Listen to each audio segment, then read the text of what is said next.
Donc la première chose que je vais faire est d'appliquer une crème bébé, mais avant cela, j'ai également appliqué une crème hydratante, car ma peau est un peu sensible et cela fonctionne également très bien comme une barrière pour tout type de fond de teint ou de crème bébé et empêche qu'il pénètre vraiment dans votre peau. Et comme je vais en appliquer beaucoup aujourd'hui, je vais d'abord faire cela, puis je vais l'intégrer dans la peau en m'assurant de me concentrer sur le coin externe des yeux et sous l'œil aussi.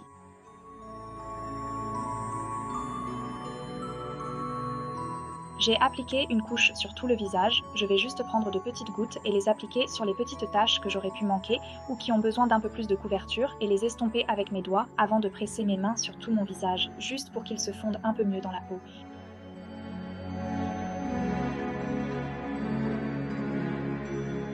Les sourcils d'Elsa étant moins foncés que les miens, je vais les éclaircir avec une base non idéale pour la préparation mais efficace pour éclaircir les cheveux.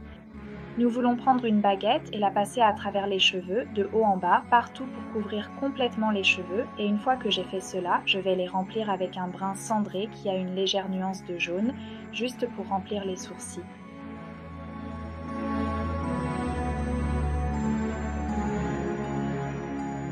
Pour les joues, nous allons faire quelque chose de légèrement différent. Nous allons commencer par un corail et nous allons le garder sur la pomme des joues, puis le monter le long des pommettes en l'estompant, puis nous allons passer à une couleur rose que nous allons garder juste sur les pommes des joues, de sorte qu'il y ait un dégradé et du blush.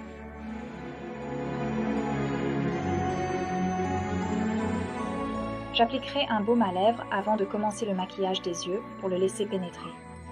Pour le maquillage des yeux, nous commençons d'abord par appliquer une base.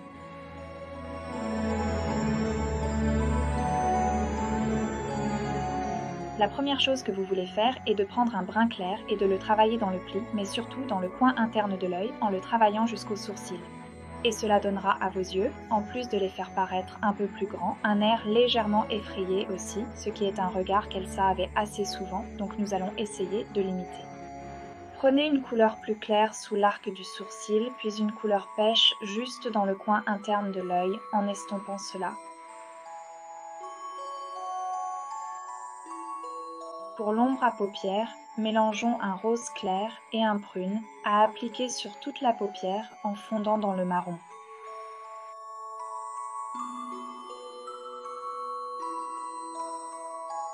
Je vais maintenant utiliser le blush superbe sur les yeux pour obtenir cet effet légèrement scintillant nécessaire, sans être trop pailleté. Donc nous l'appliquerons au centre de la paupière puis le fondrons dans le reste de l'œil. Au tout coin externe de la paupière, nous allons prendre un violet foncé en le gardant aussi près des cils que possible, en plaçant un léger flic sur le coin externe puis en le fondant vraiment. Je vais prendre un fard à paupières noir et en le gardant aussi près des cils que possible, je vais tracer une ligne mais je vais rendre le coin externe légèrement plus épais avant de prendre ce qui reste sur le pinceau et de le passer à travers les cils inférieurs, surtout dans le coin externe, estomper cela. Pour la bordure, je vais prendre un crayon pêche et le passer doucement le long et cela va aider à rendre les yeux légèrement plus grands. Maintenant, pour créer un éclat sur le coin externe, nous prendrons de faux cils, les couperons en deux et les superposerons sur ce coin. Nous prenons la deuxième paire de cils et les superposons simplement par-dessus et cela donnera toujours un très bel effet L, mais cela le rendra beaucoup plus épais sur le coin externe de l'œil, tout comme Elsa. Après cela, appliquez du mascara noir sur les cils inférieurs et, si vous le voulez, sur les supérieurs, puis terminez les lèvres. J'utilise deux couleurs pour cela, car même si Elsa a une sorte de couleur fuchsia très foncée sur toutes ses lèvres, elle est légèrement plus foncée près du centre, donc je vais utiliser cette couleur sur toutes les lèvres. Et ensuite, une fois que j'ai tout aligné et m'assurer que tout est propre, je vais prendre un rouge beaucoup plus foncé et le garder juste au centre des lèvres avant de le fondre. Tout est bien mélangé. Je vais juste estomper avec mon doigt le long de l'extérieur pour que ce ne soit pas trop net, ce serait excessif pour Elsa. Elle a un peu de dégradé sur l'extérieur de ses lèvres, alors estompez cela avec votre doigt très légèrement. Et c'est tout, vous avez terminé.